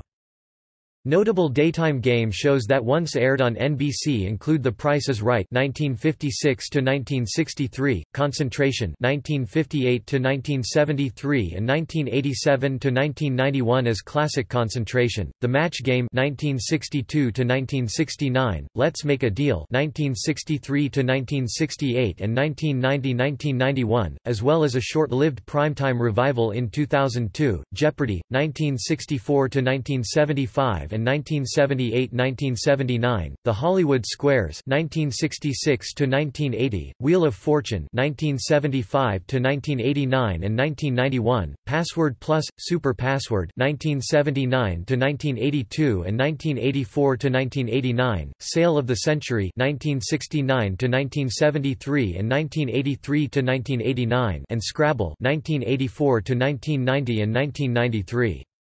The last game show ever to air as part of NBC's daytime schedule was the short-lived Caesars Challenge, which ended in January 1994. Notable past daytime talk shows that have aired on NBC have included Home (1954–1957), The Ernie Kovacs Show (1955–1956), The Merv Griffin Show (1962–1963), Lisa (1994–1999), and Later Today (1999–2000). Children's programming. Children's programming has played a part in NBC's programming since its initial roots in television. NBC's first major children's series, Howdy Doody, debuted in 1947 and was one of the era's first breakthrough television shows. From the mid-1960s until 1992, the bulk of NBC's children's programming was composed of mainly animated programming including classic Looney Tunes and Woody Woodpecker shorts, reruns of primetime animated sitcoms such as The Flintstones and The Jetsons, foreign acquisitions like Astro Boy and Kimba the White Lion, animated adaptions of Punky Brewster, Alf and Star Trek, as well as animated vehicles for Gary Coleman and Mr. T, live-action programs like The Banana Splits, The Bugaloos and H.R. Pufnstuf, and the original broadcasts of Gumby, The Rocky and Bullwinkle Show, Underdog, The Smurfs, Alvin and the Chipmunks, and Disney's Adventures of the Gummy Bears. From 1984 to 1989, the network aired a series of public service announcements called One to Grow On, which aired after the end credits of every program or every other children's program. In 1989, NBC premiered Saved by the Bell, a live-action teen sitcom which originated on the Disney Channel the previous year as Good Morning, Miss Bliss, which served as a starring vehicle for Hayley Mills. 4 cast members from that show were cast in the NBC series as the characters they originally played on Miss Bliss. Saved by the Bell, despite being given bad reviews from television critics, would become one of the most popular teen series in television history as well as the top-rated series on Saturday mornings, dethroning ABC's The Bugs Bunny and Tweety Show in its first season.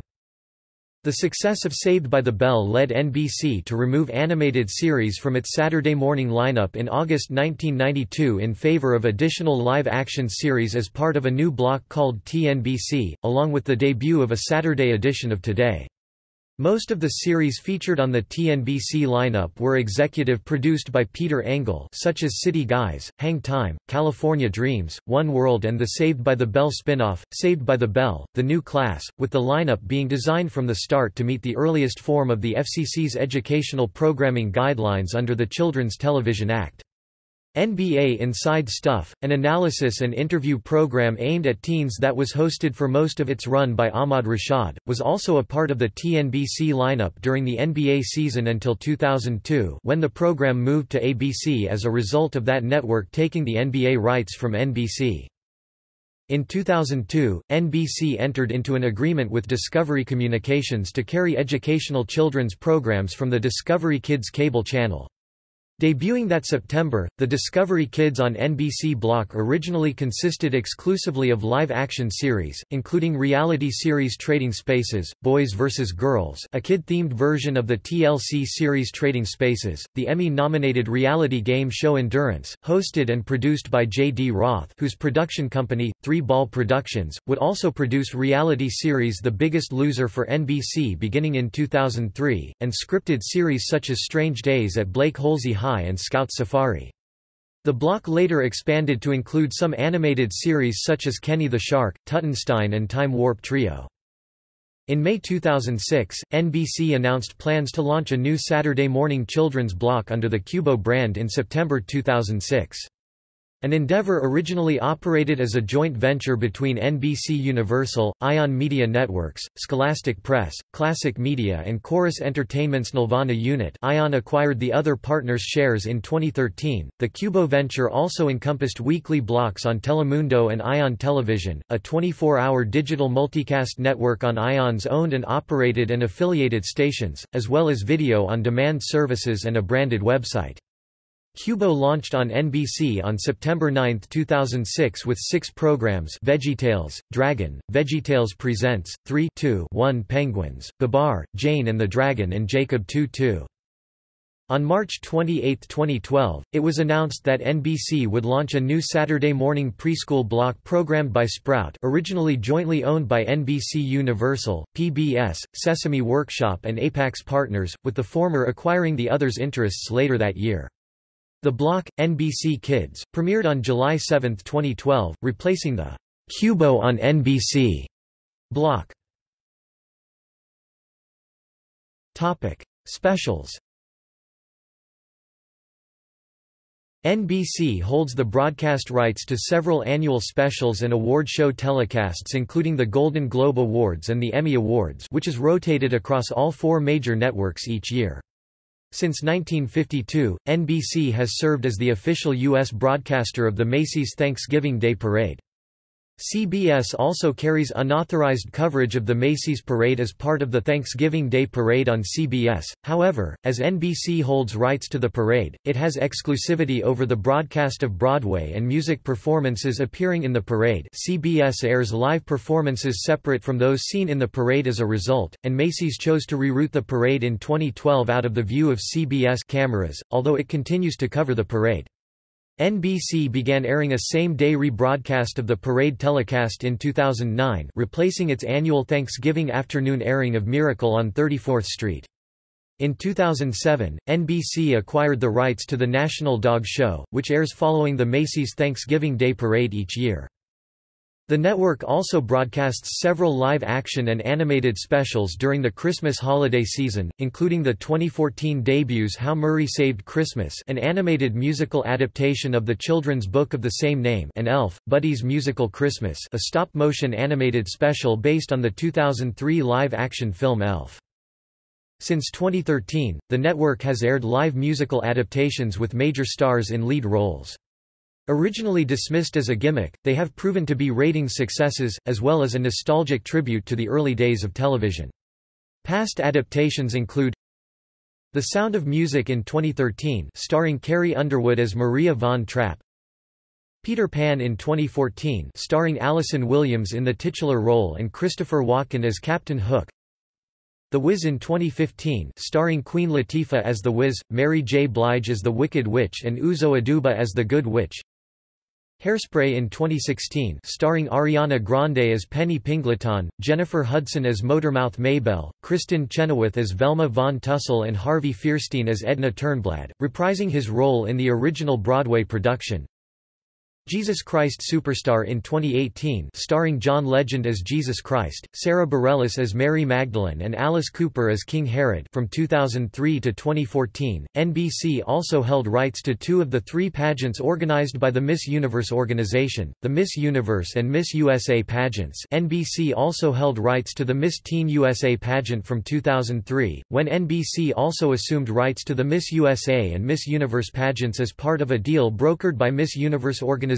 owner Donald Trump that gave the network half ownership of the pageants, until 2007, when NBC declined to renew its contract to carry Miss Teen USA, effectively discontinuing televised broadcasts of that event. NBC Universal relinquished the rights to Miss Universe and Miss USA on June 29, 2015, as part of its decision to cut business ties with Donald Trump and the Miss Universe organization, which was half-owned by corporate parent NBC Universal, in response to controversial remarks about Mexican immigrants made by Trump during the launch of his 2016 campaign for the Republican presidential nomination. Programming library. Through the years, NBC has produced many in-house programs, in addition to airing content from other producers such as Review Studios and its successor Universal Television. Notable in-house productions by NBC have included Get Smart, Bonanza, Little House on the Prairie, Las Vegas and Crossing Jordan. NBC sold the distribution rights to programs it produced prior to that year to National Telefilm Associates in 1973. Those rights are currently owned by CBS Television Distribution, although NBC still owns the copyrights to the episodes. As a result, NBC, in a way, now owns several other series aired on the network prior to 1973, such as Wagon Train. NBC continues to own its entire library of programs produced after 1973, through corporate sister NBC Universal Television Group, the successor to Universal Television. Topic stations. As of June 2018, NBC has 11 owned and operated stations and current and pending affiliation agreements with 226 additional television stations encompassing 49 states, the District of Columbia, 6 U.S. possessions and 2 non-U.S. territories, Aruba and Bermuda. The network has a national reach of 90.05% of all households in the United States, or 281,372,474 Americans with at least one television set. Currently, New Jersey is the only U.S. state where NBC does not have a locally licensed affiliate. New Jersey is served by New York City O&O WNBC-TV and Philadelphia O&O WCAU. New Jersey formerly had an in-state affiliate in Atlantic City-based WMGM-TV, which was affiliated with the network from 1955 to 2014. NBC maintains affiliations with low-power stations broadcasting either in analog or digital in a few smaller markets, such as Binghamton, New York WBGH-CD, Jackson, Tennessee WNBJ-LD, and Juneau, Alaska CATH-LD, that do not have enough full-power stations to support a standalone affiliate. In some markets, these stations also maintain digital simulcasts on a subchannel of a co-owned, co-managed full-power television station. As mentioned with New Hampshire and Boston, NBC operates a low-powered station in Boston, WBTS-LD, which aims to serve as its station in that market while using a network of additional full-power stations to cover the market in full, including Merrimack, New Hampshire-licensed Telemundo station WNEU, which transmits WBTS on a second subchannel. A WBTS translator, WYCN-CD, is licensed to Nashua, New Hampshire and was purchased by NBC in early 2018 after the FCC Spectrum auction, but transmits a full-power signal under a channel share with the WGBH Educational Foundation and its secondary Boston station WGBX-TV from Needham, Massachusetts. Currently outside of the NBC-owned television stations operated O&O Group, Tegna Media is the largest operator of NBC stations in terms of overall market reach, owning or providing services to 20 NBC affiliates including those in larger markets such as Denver, St. Louis, Seattle and Cleveland. Gray Television is the largest operator of NBC stations by numerical total, owning 23 NBC-affiliated stations. Related services. Video on demand services. NBC provides video on demand access for delayed viewing of the network's programming through various means, including via its website at nbc.com, a traditional VOD service called NBC On Demand available on most traditional cable and IPTV providers, and through content deals with Hulu and Netflix, the latter of which carries only catalogued episodes of NBC programs, after losing the right to carry newer episodes of its programs during their current seasons in July 2011. NBC Universal is a part owner of Hulu as part of a consortium that includes, among other parties, the respective parent companies of ABC and Fox, the Walt Disney Company and 21st Century Fox, and has offered full-length episodes of most of NBC's programming through the streaming service, which are available for viewing on Hulu's website and mobile app since Hulu launched in private beta testing on October 29, 2007. The most recent episodes of the network's shows are usually made available on NBC.com and Hulu the day after their original broadcast. In addition, NBC.com and certain other partner websites including Hulu provide complete back catalogs of most of its current series as well as a limited selection of episodes of classic series from the NBC Universal Television Distribution Program library, including shows not broadcast by NBC during their original runs, including the complete or partial episode catalogs of shows like 30 Rock, The A-Team, Charles in Charge, Emergency, Knight Rider, both the original series and the short-lived 2008 reboot, Kojak, Miami Vice, The Office, Quantum Leap and Simon & Simon. On February 18, 2015, NBC began providing live programming streams of local NBC stations in select markets, which are only available to authenticated subscribers of participating pay television providers. All 11 NBC-owned and operated stations owned by NBC Universal-owned television stations were the first stations to offer streams of their programming on NBC's website and mobile app, with intentions to reach agreements with other station groups to provide streams of NBC-affiliated stations in other markets. Due to restrictions imposed by the league, the network's NFL game telecasts are not permitted to be streamed on the service. NBC HD. NBC's master feed is transmitted in 1080i high definition, the native resolution format for NBC Universal's television properties.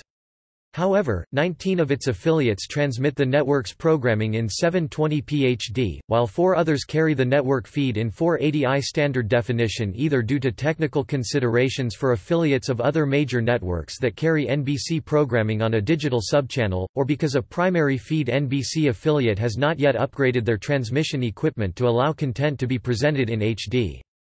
WRAL-TV in Raleigh, North Carolina, a station that rejoined NBC in February 2016, is currently testing the upcoming ATSC 3.0 television standard, which will allow the transmission of 2160p ultra-high-definition television (UHD) through a secondary experimental station WRAL-X. It has transmitted limited NBC programming in UHD through a secondary subchannel, and is currently the only station overall which transmits NBC's schedule in 1080p on its main subchannel. Meet the Press was the first regular series on a major television network to produce a high-definition broadcast on February 2, 1997, which aired in the format over WHD-TV in Washington, D.C., an experimental television station owned by a consortium of industry groups and stations which launched to allow testing of HD broadcasts and operated until 2002. The program itself continued to be transmitted in 480i standard definition over the NBC network until May 2, 2010, when it became the last NBC News program to convert to HD. NBC officially began its conversion to high definition with the launch of its simulcast feed, NBC HD, on April 26, 1999, when The Tonight Show became the first HD program to air on the NBC network as well as the first regularly scheduled American network program to be produced and transmitted in high definition. The network gradually converted much of its existing programming from standard definition to high definition beginning with the 2002-03 season, with select shows among that season's slate of freshman scripted series being broadcast in HD from their debuts. The network completed its conversion to high definition in September 2012, with the launch of NBC Kids, a new Saturday morning children's block programmed by new partial sister network PBS Kids Sprout, which also became the second Saturday morning children's block with an entirely HD schedule after the ABC syndicated Litton's Weekend Adventure. All of the network's programming has been presented in full HD since then, with the exception of certain holiday specials produced prior to 2005 such as its annual broadcast of It's a Wonderful Life, which continue to be presented in 4:3 SD, although some have been remastered for HD broadcast. NBCI. In 1999, NBC launched NBCI, briefly changing its web address to www.nbci.com, a heavily advertised online venture serving as an attempt to launch an Internet portal and homepage. This move saw NBC partner with Zoom.com, not to be confused with the current money transfer service, e-mail.com, allbusiness.com, and snap.com, eventually acquiring all four companies outright. Snap should also not be confused with the current-day parent of Snapchat, to launch a multifaceted internet portal with email, web hosting, community, chat and personalization capabilities, and news content. Subsequently, in April 2000, NBC purchased GlobalBrain, a company specializing in search engines that learned from searches initiated by its users, for $32 million. The experiment lasted roughly one season. After its failure, NBC's operations were folded back into NBC. The NBC television portion of the website reverted to NBC.com. However, the NBCI website continued in operation as a portal for NBC-branded content. NBCI.com would be redirected to NBCI.msnbc.com, using a co-branded version of InfoSpace to deliver minimal portal content.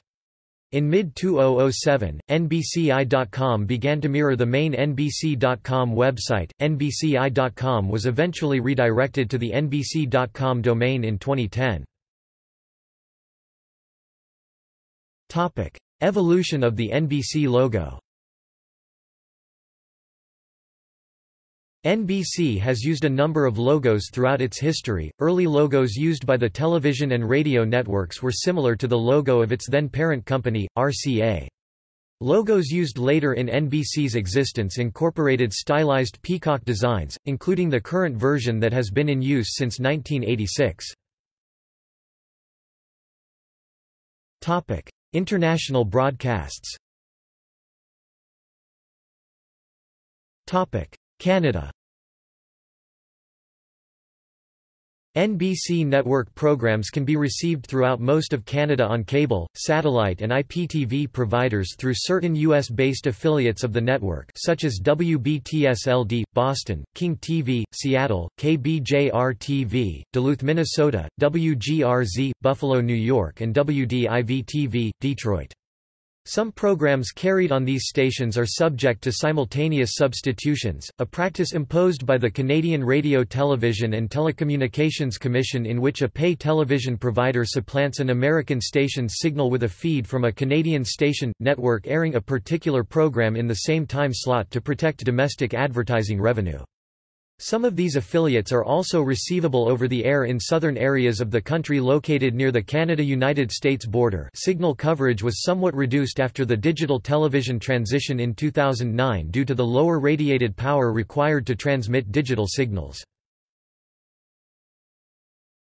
Topic: Europe and the Middle East. NBC no longer exists outside the Americas as a channel in its own right. However, NBC News and MSNBC programs are broadcast for a few hours a day on OSN News, formerly known as Orbit News in Africa and the Middle East. Sister network CNBC Europe also broadcasts occasional breaking news coverage from MSNBC as well as The Tonight Show starring Jimmy Fallon. CNBC Europe also broadcast daily airings of NBC Nightly News at 0:30 Central Europe Time Monday to Fridays. NBC Super Channel becomes NBC Europe. In 1993, then NBC parent General Electric acquired Super Channel, relaunching the pan-European cable network as NBC Super Channel. In 1996, the channel was renamed NBC Europe, but was, from then on, almost always referred to on air as simply NBC. Most of NBC Europe's primetime programming was produced in Europe due to rights restrictions associated with U.S. primetime shows. The channel's weekday late-night schedule after 11 p.m. Central European Time, however, featured The Tonight Show, Late Night with Conan O'Brien and Later, which the channel's slogan, Where the Stars Come Out at Night, was based around. Many NBC News programs were broadcast on NBC Europe, including Dateline NBC, Meet the Press and NBC Nightly News, the latter of which was broadcast simultaneously with the initial U.S. telecast. Today was also initially aired live in the afternoons, but was later broadcast instead the following morning on a more than half-day delay. In 1999, NBC Europe ceased broadcasting in most of Europe outside of Germany. The network was concurrently relaunched as a German-language technology channel aimed at a younger demographic, with the new series NBC Giga as its flagship program. In 2005, the channel was relaunched again as the free-to-air movie channel Das Vierte, which eventually shut down end of 2013, acquired by Disney, which replaced it by a German version of Disney Channel. Giga Television was subsequently spun off as a separate digital channel, available on satellite and cable providers in Germany, Austria and Switzerland, which shut down as a TV station end of 2009. Latin America. Mexico. NBC programming is available in Mexico through free-to-air affiliates in markets located within proximity to the Mexico-United States border such as Kaima DT, Yuma, Arizona, KGNS-TV, Laredo, Texas, KTSM, El Paso, Texas, KVEO, Brownsville, Texas, and KNSD, San Diego, whose signals are readily receivable over the air in border areas of northern Mexico. Some U.S.-based border affiliates are also available on subscription television providers throughout the country, including in the Mexico City area. Nicaragua. In Nicaragua, satellite providers carry either select U.S.-based NBC and Telemundo affiliated stations or the main network feed from NBC Universal or Telemundo. The main local affiliate stations are NBC 6 WTVJ, Telemundo 51 WSCV in Miami. In addition to the NBC programming, there is also available by the NBC sister network Telemundo, a Spanish network based in the United States. Canal de Noticias. In 1993, NBC launched a 24-hour Spanish-language news channel serving Latin America, the second news channel serving that region overall, after Noticias Eco, and the first to broadcast 24 hours a day. Canal de Noticias NBC, which based its news schedule around the wheel format conceived at CNN. The channel, which was headquartered in the offices of the NBC News Channel affiliate news service in Charlotte, North Carolina, employed over 50 journalists to produce, write, anchor and provide technical services. Canal de Noticias NBC shut down in 1999 due to the channel's inability to generate sustainable advertising revenue. Caribbean. In the Caribbean, many subscription providers carry either select U.S.-based NBC-affiliated stations or the main network feed from NBC O&O's WNBC in New York City or WTVJ in Miami. In addition, the network's programming has been available in the U.S. Virgin Islands since 2004 on WVGN-LD in Charlotte-Amalie, owned by LKK Group, while Telemundo owned and operated station WKAQ-TV in San Juan, Puerto Rico carries the WNBC feed on a digital subchannel. In these areas, NBC programs are available in English and in Spanish via second audio program. Bahamas. In the Bahamas, NBC programming is available via U.S.-based affiliate stations on domestic cable providers. Netherlands Antilles. In Aruba, NBC maintains an affiliation with Oranjestad station PJA-TV, which brands on air as ATV. Puerto Rico. In Puerto Rico, Telemundo O&O WKAQ-TV carries NBC Puerto Rico over their third subchannel, which is effectively a simulcast of WNBC with some local advertising and station identification. Bermuda. Until it ended operations in 2014, NBC's entire program lineup was carried by VSB-TV, using the Eastern Time Zone feed, though an hour ahead due to its location in the Atlantic Time Zone. Bermuda currently receives NBC service from WTVJ Miami via cable. Pacific. Guam. In Guam, the entire NBC programming lineup is carried by Hagåtña affiliate Guam TV, which has been an NBC affiliate since 1956 via the network's East Coast satellite feed. Entertainment and news programming is broadcast day and date on a one-day tape delay as Guam is on the west side of the international date line. For example, the network's Thursday prime-time lineup airs Friday evenings on Guam, and is advertised by the station as airing on the latter night in on-air promotions. Live programming, including breaking news and sporting events, airs as scheduled. Because of the time difference with the 6 U.S. time zones, live sports coverage often airs on the station early in the morning. KUAM's programming is relayed to the Northern Mariana Islands via satellite station WSZE in Saipan. American Samoa. In American Samoa, NBC was affiliated with KKHJ-LP in Pago Pago from 2005 to 2012. Cable television providers on the islands carry the network's programming via Seattle affiliate King TV. Federated States of Micronesia. In the Federated States of Micronesia, NBC programming is available on domestic cable providers via Honolulu affiliate KA Channel. Asia. NBC Asia and CNBC Asia. NBC Asia launched in 1994, distributed to Nepal, Japan, Malaysia, South Korea, Taiwan, Thailand, Pakistan and the Philippines. Like NBC Europe, NBC Asia featured most of NBC's news programs as well as The Tonight Show, Late Night and Saturday Night Live. Like its European counterpart, it was not allowed to broadcast American-produced primetime shows due to existing broadcast agreements with other domestic broadcasters. NBC Asia produced a regional evening news program that aired each weeknight, and occasionally simulcast some programs from CNBC Asia and MSNBC. NBC also operated NBC Super Sports, a 24-hour channel devoted to televising sporting events. In July 1998, NBC Asia was replaced by a regional version of the National Geographic Channel. As is the case with NBC Europe, CNBC Asia broadcasts select episodes of The Tonight Show and Late Night as well as Meet the Press are as part of its weekend schedule, and airs NFL games under the Sunday Night Football brand. Regional partners. Through regional partners, NBC-produced programs are seen in some countries in the continent. In the Philippines, Jack TV, owned by Solar Entertainment, airs Will and Grace and Saturday Night Live, while Talk TV airs The Tonight Show and NBC News programs including the weekday and weekend editions of Today, Early Today, Dateline NBC and NBC Nightly News. Solar TV formerly broadcast The Jay Leno Show from 2009 to 2010. In Hong Kong, English-language free-to-air channel TVB Pearl, operated by TVB, airs live broadcasts of NBC Nightly News, as well as other select NBC programs. Australia. In Australia, the Seven Network has maintained close ties with NBC and has used a majority of the U.S. network's image campaigns and slogans since the 1970s. Conversely, in 2009, NBC and Seven both used the Guy Sebastian single Like It Like That in image promos for their respective summer schedules. The network's 7 News division has used John Williams-composed The Mission, the proprietary theme music for NBC News flagship programs since 1985, as the theme music for its local and national news programs since the mid-1980s. Local newscasts were also titled 7 Nightly News from the mid-1980s until c.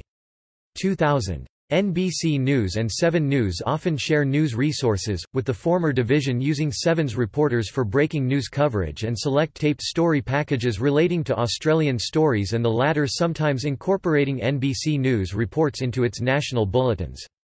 7 also rebroadcasts some of NBC's news and current affairs programming during the early morning hours, usually from 3 o'clock to 5 a.m. local time, including the weekday and weekend editions of Today, which it brands as NBC Today to differentiate it from the unrelated morning program on the 9 network, Dateline NBC and Meet the Press. Topic: criticism and controversies. Topic: presidents of NBC Entertainment. Topic: see also lists of NBC television affiliates. List of NBC personalities. NBC pages. Olympics on NBC. CBS. PBS. Topic: references. Topic: further reading. Hilms, Michelle 2007. NBC, America's Network. University of California Press. ISBN 9780520250819. Robinson, Mark 2002. Brought to you in living color, 75 Years of Great Moments in Television and Radio from NBC. Wiley. External links. Official website. Official history and milestones for NBC Universal. Museum of Broadcast Communications – NBC History. NBC logo creation history.